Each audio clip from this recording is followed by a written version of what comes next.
విజయనగరం జిల్లా శృంగవరపుకోట మండలం మూలపొడ్డవర పంచాయతీ కొత్త మారుపల్లి గిరిజన గ్రామంలో దారుణం జరిగింది. అనుమానంతో భర్త చేతిలో భార్య హతమయ్యింది. కొత్త మరుపల్లి గ్రామం చెందిన చీమల కనకారావు భార్య దారపకు వివాహమై 5 సంవత్సరాలు. వీరికి 3 సంవత్సరాల బాబు ఉన్నాడు.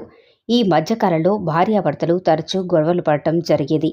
ఈ క్రమంలో భర్త కనకారావు భార్య దారపపై అనుమానంతో కొట్టిపడేసినట్లు మృతురాలి తండ్రి రాము ఇచ్చిన ఫిర్యాదు మేరకు పోలీసులు కేసు నమోదు చేసి నిందితుడిని అదుపులోకి తీసుకుని దర్యాప్తు చేస్తున్నట్లు శృంగవరపుకోట సీఐ మురళీరావు తెలిపారు. నా పేరు గొగ్గి రాము, గొగ్గి దారప్ప, తండ్రి పేరే గొగ్గి రామే.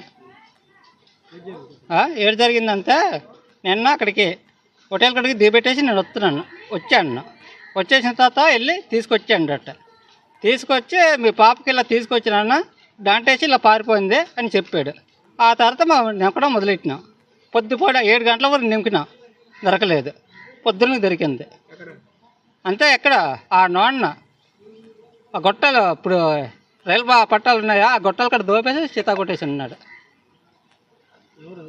అదే మా అల్లుడే. ఏరా నా కూతురేదంటే మీ జోడు పీక్కుంటారో పీక్కోండి, సంక నాతగారు సంక నాకుండా ఇప్పుడు ఆ సంఖ్య తాకెత్తాను అడిగి,